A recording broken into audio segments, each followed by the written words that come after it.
year's Golu starts with Lord Krishna's various stories of Lord Krishna. Lord Krishna is born, his father Vasudeva brings him. He's born in a jail actually. During that period, his parents are jailed by his uncle. However, his father gets divine intervention, which tells that the son is not meant to be there. Instead, he's meant to be somewhere else and to be raised. So, in the depth of darkness, his father Vasudeva brings Lord Krishna. There is huge rains on that day, and Yamuna river is overflowing. However, when the river sees that Lord Krishna is coming, the river gives way, and Vasudeva brings Lord Krishna to Gokula. Next to that is Gokul, where Krishna was raised, and Vrindavan. So Krishna, being a small kid, is very fond of butter. So he goes steals butter from every single household. And in every single household, even though the women are upset that the butter pots are broken, they are very much welcoming Krishna, because each of them see Krishna as their own child. Next to that, he is playing with Gopikas, and particularly one of the stories where Lord Krishna steals the clothes of Gopikas, and then he takes her on top of a tree. He tells them, if you want your clothes, you come take it. So what it actually depicts is Krishna is not merely taking clothes. What it means is that one has to let go of one's anger, arrogance, egos, and just surrender to the feet of the Lord, and then He will take care of everything else. It's not a matter of clothes or anything. On this side is Lord Krishna as a king, and he is in Pandharipur with the goddess Rukmani. In the front, where Krishna and Rukmani are the king and queen, and somebody else is sitting on a throne. He is Lord Krishna's childhood friend Sudama. Sudama is actually very poor. So he wanted to meet Lord Krishna and ask for help, but he is very hesitant, he is very shy to do it. He comes over to the kingdom. Lord Krishna knows his friend has come. So he asks him, what have you got for me? So Sudama says, no, I didn't bring anything for you. But Lord Krishna knows that he is hiding nothing but puffed rice. So he takes the rice and takes 3 handfuls of puffed rice, and Sudama gets all the wealth in the world. Also what it depicts is that the Lord is not looking for anything fancy. He is only looking for very, very simple things. He is looking only for devotion. So anything that is offered, however small or big, with devotion is readily accepted by the Lord. Next to that is a scene from the Bhagavad Gita, where Arjuna refuses to fight the war. So he says, I can't fight this because they are my brothers. But Lord Krishna says, you have to fight this war because this is your dharma and this is your karma. Same applies to all of us, because in this birth, this is our dharma. We have to live, we have to fight our war. In the middle is a depiction of Tirupati Brahmotsavam, and as it's called Garuda Seva, where the Lord Malayappa Swami comes on top of this palanquin, adorned with those beautiful umbrellas. Every day he comes in a different vahan. One day on a Garuda, the eagle, one day on a horse, one day on an elephant. So this period is called Brahmotsavam, very grandly celebrated in Tirupati.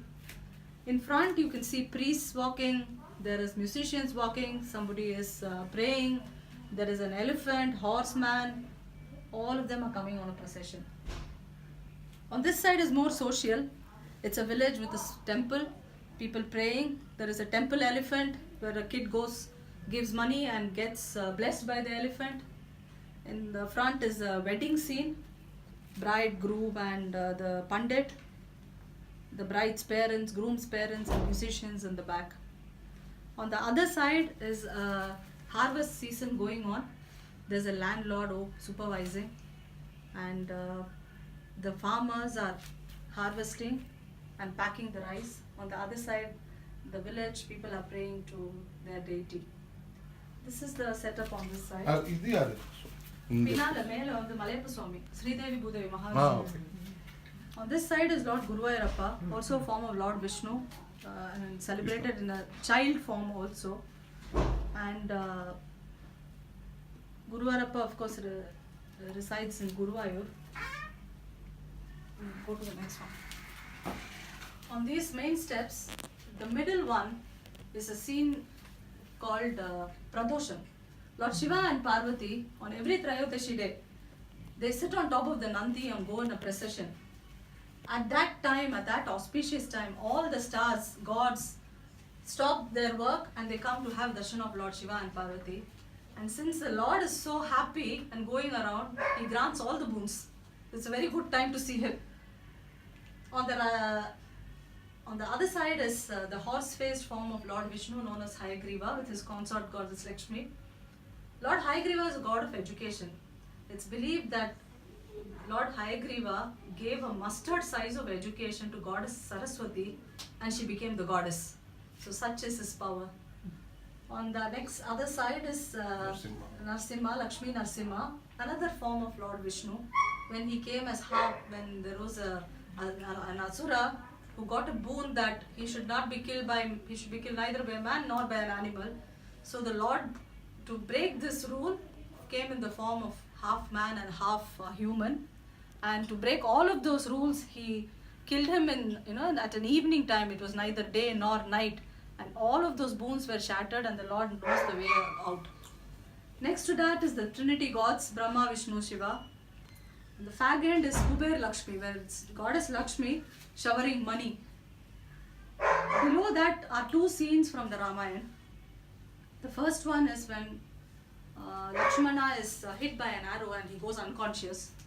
The doctors there recommend to bring a particular herb. So Lord Hanuman goes to bring the herb. He can't identify which herb it is, so he carries the entire mountain there, the mountain Sanjeevani. Such is his great strength. It's not a matter of a mountain or anything. On this side is also another story related to Lord Hanuman, where this is a Ravana Darbar.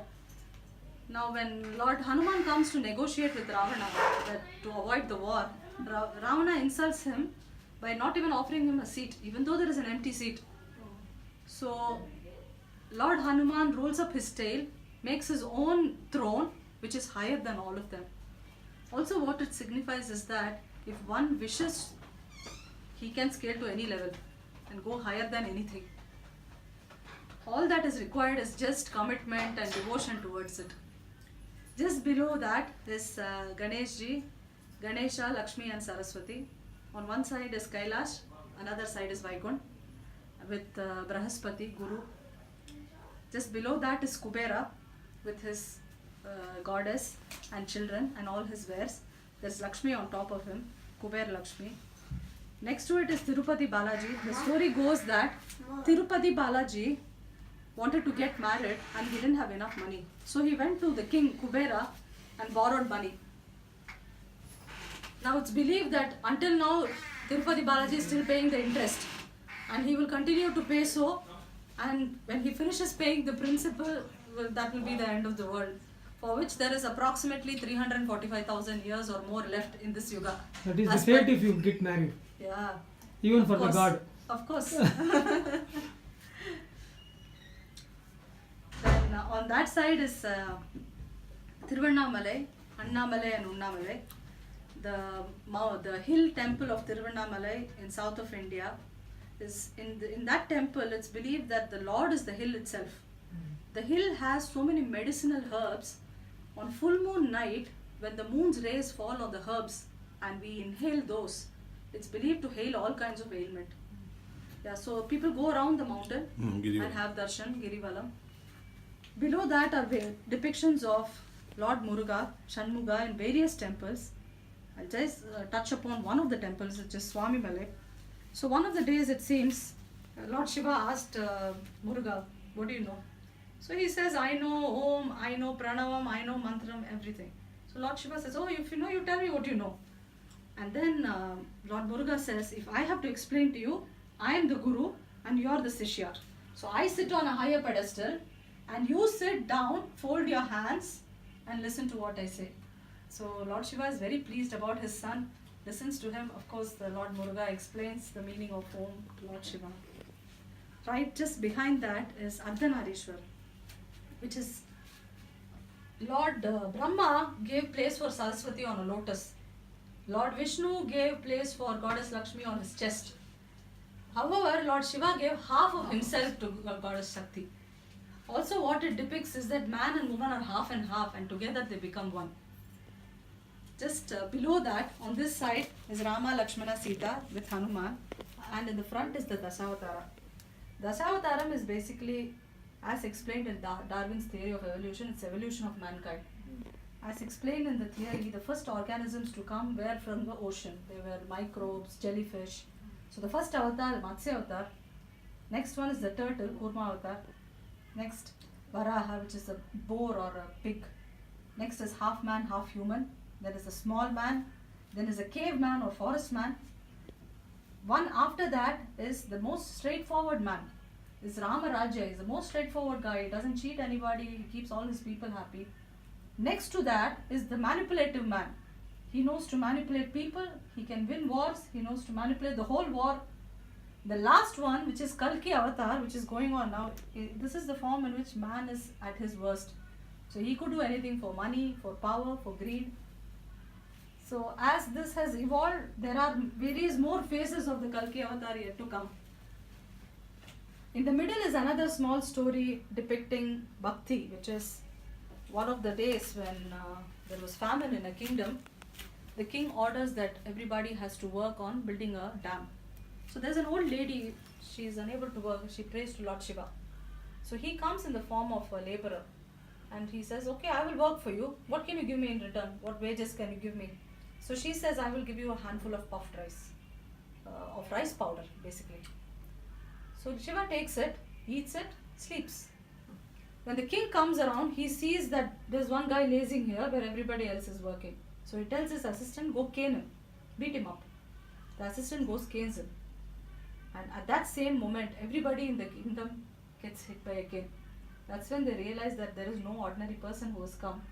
And the Lord has come for the bhakti of this lady. And this lady, what did she offer? Just powdered rice. Again, the Lord is only telling, call me. You don't need to offer me anything, just call me and I am ready to come.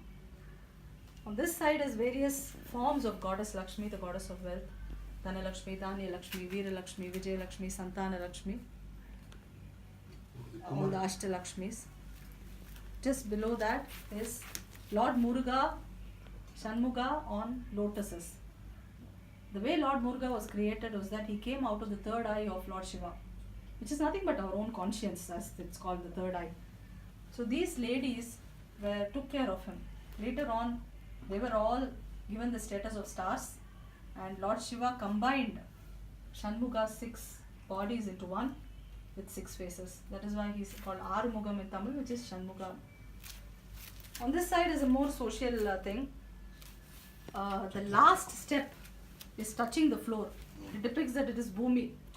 Bhumi, where man and woman live and they are on their daily chores and one needs to lead a life, mundane things of life. So this is what it depicts, where there's a small shop and they're selling their wares with some fruits and edible items, all of that. We go to the middle there. This is Goddess Lalita. Goddess Lalita is the mother of the universe, the universal mother. So Lord Shiva offers to be her seat. She sits on him. Next to that, Lakshmi and Saraswati are fanning her. Below, Ganesha and Muruga are praying to her. Lord Vishnu, Brahma, all of them are sitting around and praying to the universal mother. And she is sitting there and ruling. This Navratri, 10 days, 9 nights is celebrated in her name.